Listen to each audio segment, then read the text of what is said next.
দেখতে দেখতে কবে যে 2 মাস হয়ে গেল বুঝতে পারলাম না। তো এখন আবার চলে আসবো বাড়িতে, যেহেতু ঈদের বন্ধ পড়ে গেছে। যেহেতু সকাল সকাল বেরিয়ে পড়বো, তাই একদম ভোরবেলা উঠেই রান্না বসিয়ে দিয়েছি। রোজার মাস যেহেতু বাইরে কেমন খাবার থাকে না থাকে, তার জন্যই কিন্তু আজকে রান্না বান্না করতেছি। অন্য কোনো বাড়ি আমি এভাবে রান্না করে খেয়ে আসি না। ভাতের মধ্যে আলু সিদ্ধ দিয়ে দিয়েছিলাম, এরপরে আলু ভাজি বেগুন ভাজি করতেছি, ওদিকে ডিমটাও সিদ্ধ করতে বসিয়ে দিয়েছি। রান্না বান্না সব কমপ্লিট করে এখন হচ্ছে ব্যাগপত্র গুছিয়ে নিয়েছি। আমরা মানুষ 3 জন, কিন্তু ব্যাগপত্র কতগুলা যে হয়েছিল। তো যাই হোক, এবার হচ্ছে রেডি হয়ে নিতেছি, কারণ অনেকটাই লেট হয়ে গিয়েছিল আমাদের। এখন ওই 8টার মতো বাজে। একদম বাসার নিচে সিএনজি নিয়ে আসছিল। ওই যে নিচের থেকে আমার বারান্দাটা দেখা যায়, কি সুন্দর লাগছিল গাছগুলো। তো সব টাটা বাই বাই করে এখন আমরা বেরিয়ে পড়েছি। আর আমার ছেলে তো এদিকে নায়ক সেজে সিএনজির মধ্যে বসে আছে।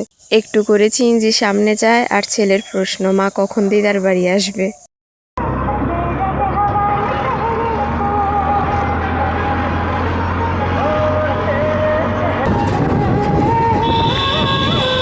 এই তো গান শুনতে শুনতে একদম আমরা প্রায় ভোলা চলে আসছিলাম। লং জার্নি করার সময় যদি এরকম গান বা মনের মতো কিছু থাকে, তাহলে আর জার্নি করার সময় কেন জানি অত কষ্ট হয় না। এই তো এখন আমরা চলে আসছি লঞ্চ ঘাটে।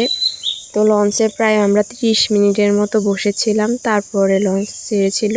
আর আজকে না এত পরিমাণে বাতাস ছিল, যার কারণে লঞ্চ পুরো মানে দোলনার মতো শুধু 2 দিকে দুলতেছিল, এত ভয় লাগছিল। লাস্ট টাইমে মোটামুটি একটু ঠান্ডা হয়েছিল নদীটা। এরপরে একটু বাইরে বেরিয়েছিলাম ছেলেকে নিয়ে, কারণ ও তো ভিতরে একদমই থাকতে চাইছিল না। 2.5 ঘন্টার মতো লেগেছিল আমাদের মধুচৌধুরী ঘাট আসতে।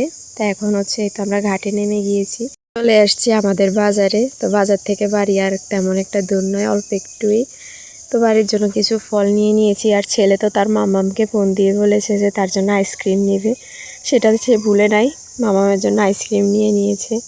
আর এই যে আমরা আমাদের বাড়িতে চলে আসছি। ওই যে আমার মা আর আমার বোন হচ্ছে আসতেছে আমাদের নেওয়ার জন্য, সরি আমাদের না, আমার ছেলেকে নেওয়ার জন্য, কারণ আমাদের এখন আর কোনো পাত্তাই নেই। মানে ছেলেকে নিয়ে তারা হাঁটা শুরু করছে, এরপরে বলার পরে একটা ব্যাগ নিয়েছিল।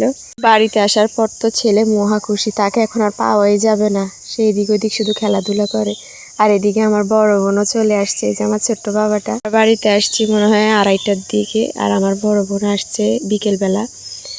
আর এদিকে বাচ্চা 3টে একসাথে হয়ে মানে আমার বাবার ঘরটা পুরো মনে হয় যে উল্টে গেছে। বাবার ঘরটা এতদিন ছিল একদম পুরো ঠান্ডা, আর আজকে একদিনে পুরো ঘর পুরো ভর্তি হয়ে গিয়েছে। এতদিন তো একা একা বাসায় আমরা ইফতারি মেখে খেয়েছি, তো আজকে বাড়িতে এসে সবাই মিলে একসাথে বসে ইফতারি খাবো।